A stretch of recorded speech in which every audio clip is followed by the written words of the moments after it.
The truth rarely comes in clear light. It is in the shadows of dusty archives, in the whispers along ancient hallways, that the most unsettling fragments of reality hide. What I present here is not an ordinary story. It is a compilation of documents, testimonies, and confessions that should never have seen the light of day.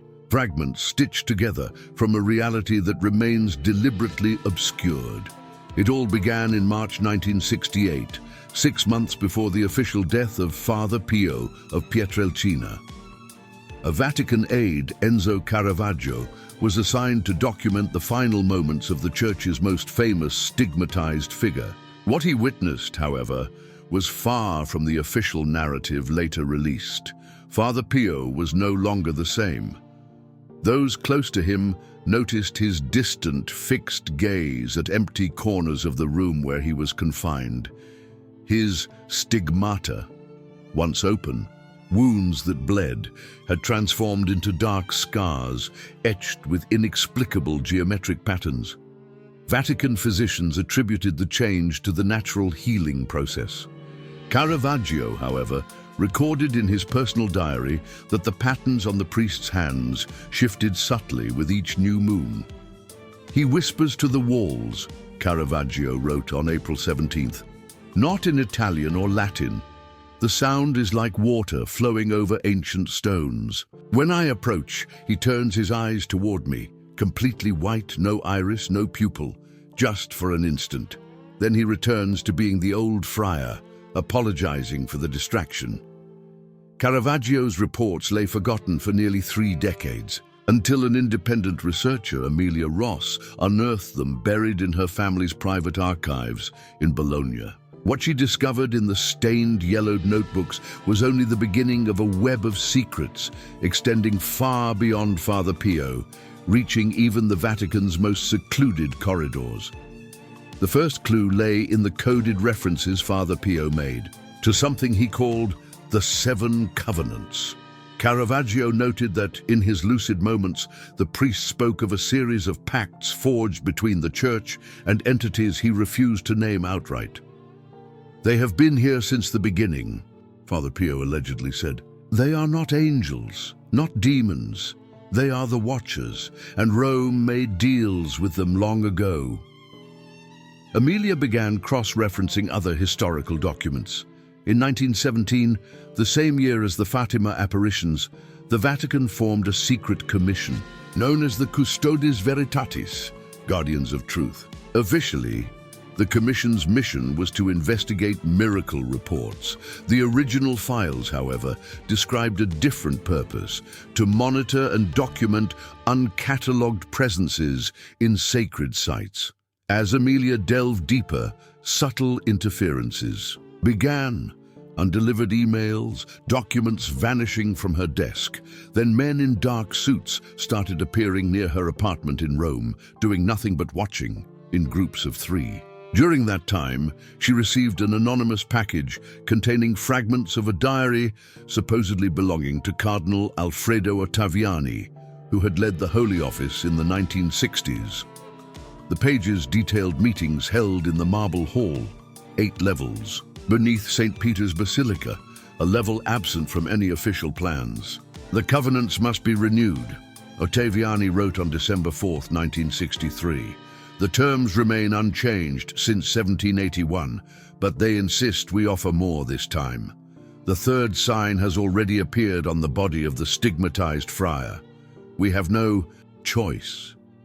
The text went on to describe disturbing rituals conducted in inverted Latin, a tongue that, according to Ottaviani, was not sacrilegious but the original language before time was divided. There were references to a black reliquary containing something described only as the seed. Among the documents, Amelia found sepia photographs showing high-ranking church figures gathered around an octagonal table. The faces were recognizable, cardinals and bishops of the era, but empty chairs remained. Upon closer inspection, subtle distortions flickered above those vacant seats like heat waves on a summer's day. For those following these forbidden Accounts know that our archive continues to grow with new discoveries. Stay connected for revelations that will never reach the mainstream.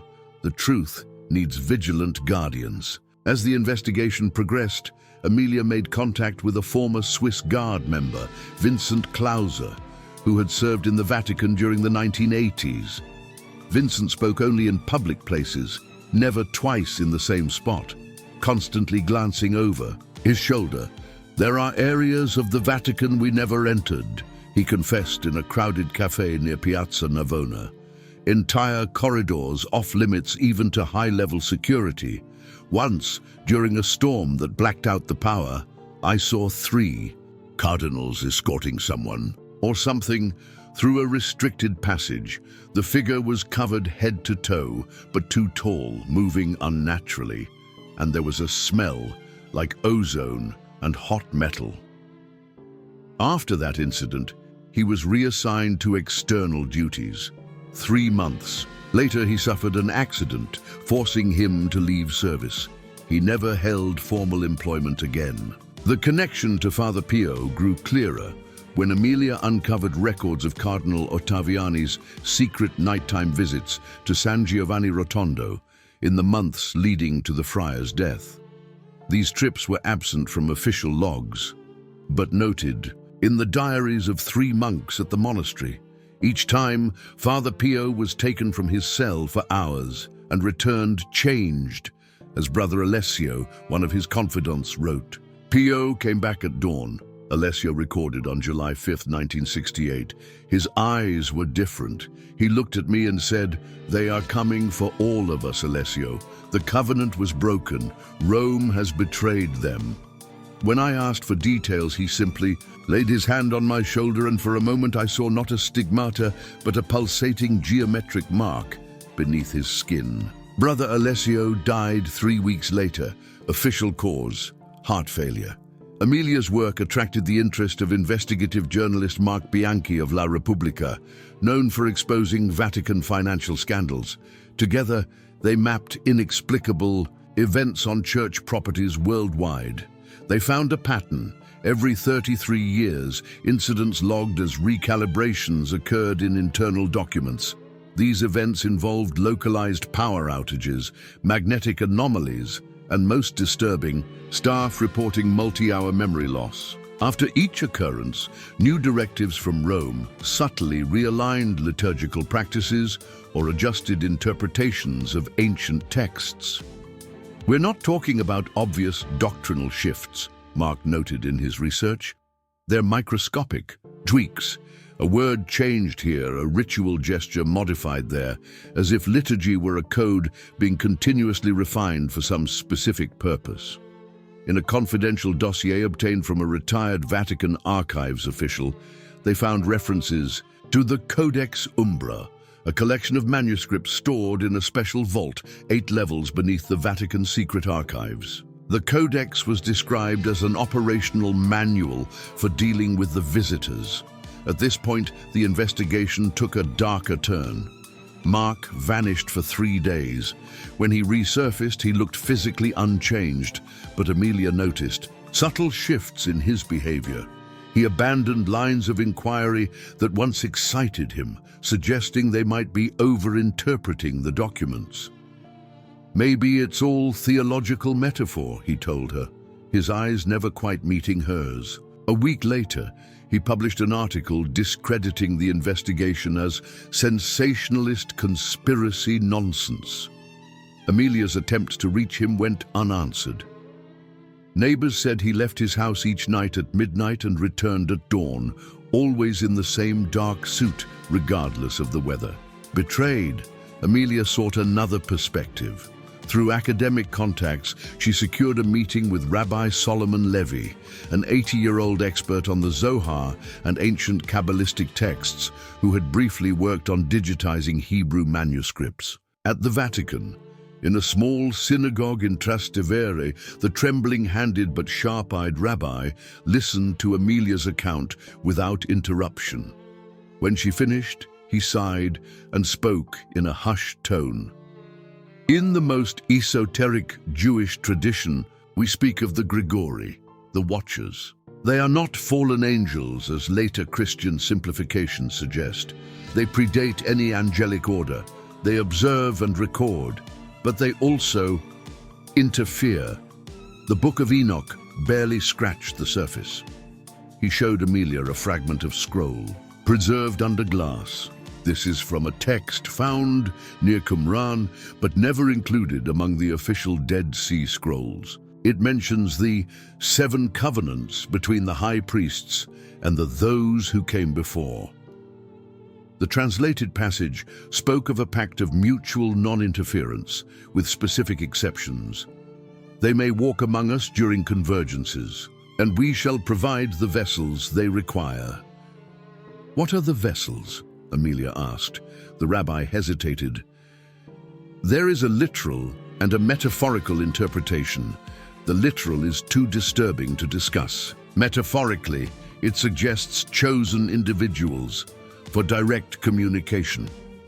Like Father Pio. The rabbi closed his eyes. The stigmata were never miracles in the traditional sense. They are markings, indicators of those selected for a specific purpose. He paused, staring at a point above Amelia's shoulder. They are watching us now. I can feel them. Amelia saw no one, but felt an abrupt drop in temperature.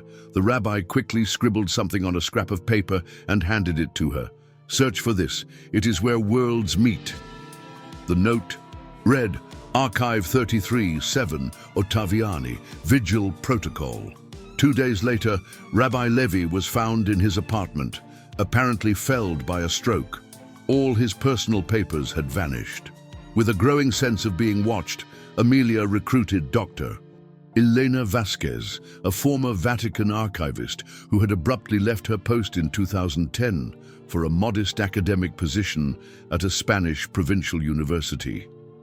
They met once in an abandoned chapel on the outskirts of Barcelona.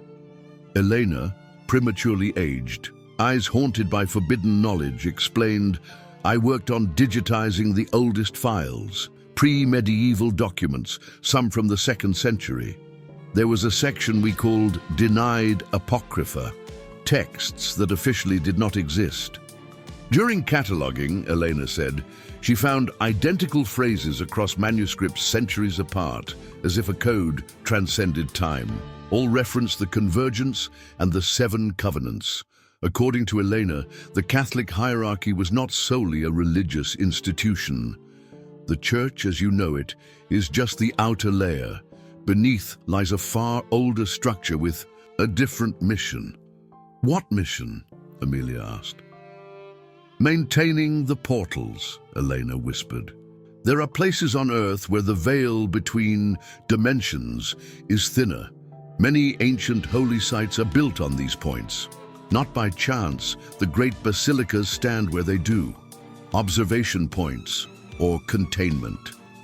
Elena revealed that Father Pio was not merely a mystic, but a sentinel at one of the most active portals in San Giovanni Rotondo. His stigmata were interfaces, contact points with the other side. The problem began when Pio became aware of his role, Elena continued. He was meant to be a passive instrument, a sensor, but he started receiving information, understanding the bigger picture. That was never supposed to happen. Secret. Copies of documents she smuggled before her departure showed that the Vatican had renegotiated the original covenant with the visitors. In exchange for knowledge and certain protections, the Church agreed to permit greater access to our side. But Pio threatened to expose everything, Elena said. So they silenced him. The man who died in 1968 was not truly Father Pio, or at least not only him. Before she could elaborate, Elena froze, her gaze fixed on a broken chapel window. They found us, she whispered. You must go, now. She shoved Amelia toward a side door. Seek St. Bartholomew's Chapel in Malta. In the catacombs, behind a stone marked with an inverted trident. Take this. She pressed a small, consecrated wrapped object into Amelia's hand. Hours later, Amelia unwrapped it to find a strange metal key covered in shifting symbols. Elena. Vasquez was hospitalized the next day with a diagnosis of acute schizophrenia. Doctors reported she repeatedly murmured, "They are inside me now. I see them through my eyes." The following weeks blurred for Amelia as she used dwindling funds to travel to Malta. St. Bartholomew's Catacombs, a minor tourist site, were easy to access. The challenge was finding an unsupervised moment. After 3 days staking out security routines, she hid past closing time, found the marked stone, and fitted the key into an invisible lock. A narrow spiral passage descended far below known levels. The tunnel air was surprisingly cool and dry, lit by a bluish phosphorescent glow emanating from the walls themselves. After a 20-minute descent, Amelia reached an octagonal chamber.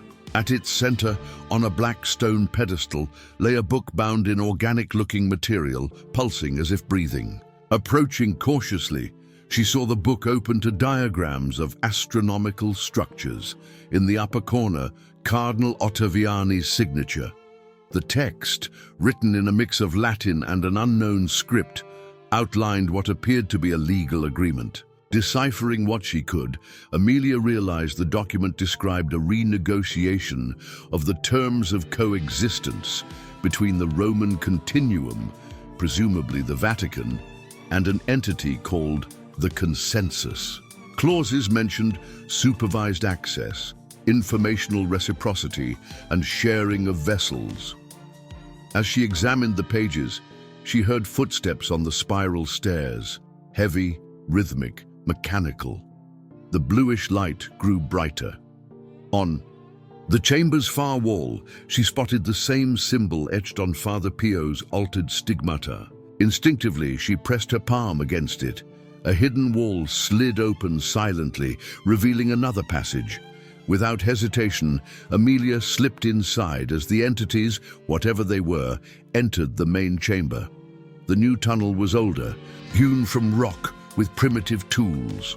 Cuneiform and hieroglyphs covered the walls, telling a story older than any known civilization.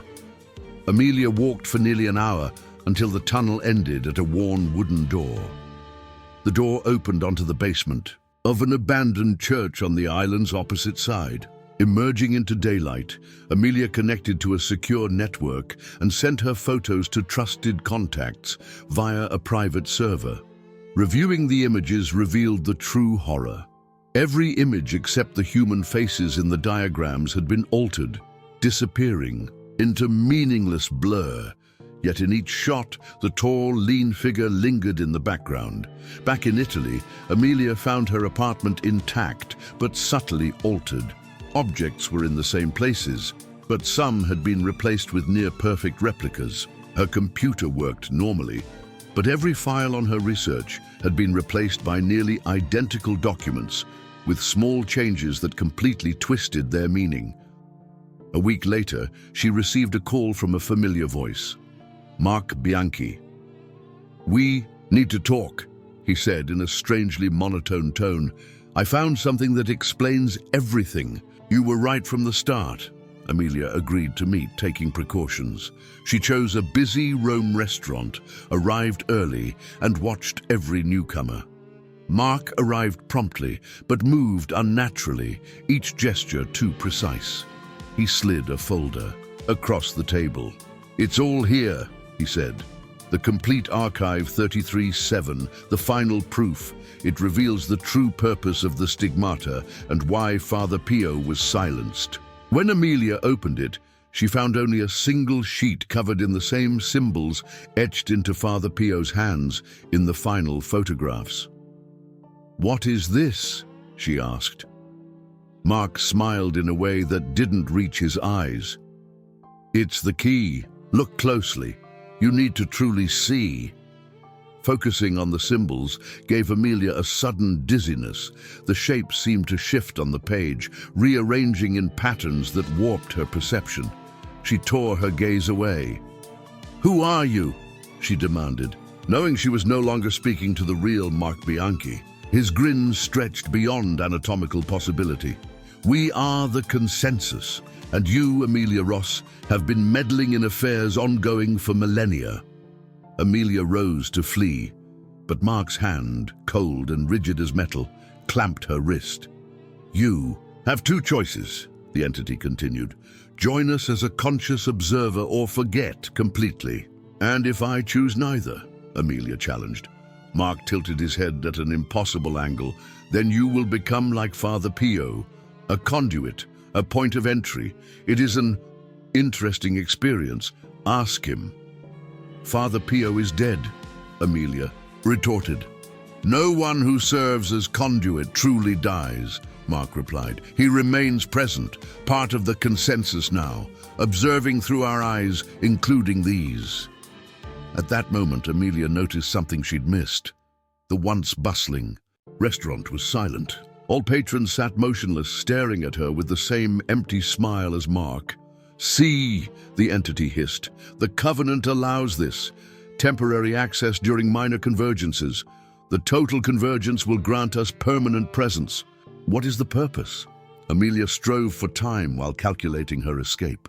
"Directed evolution," Mark said simply. "Your kind needs guidance for the next stage. Some among you have always known, those who build temples in precise locations, who maintain the proper rituals.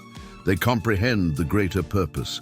A waiter approached, movement stiff as an automaton, placing a glass of red wine before Amelia.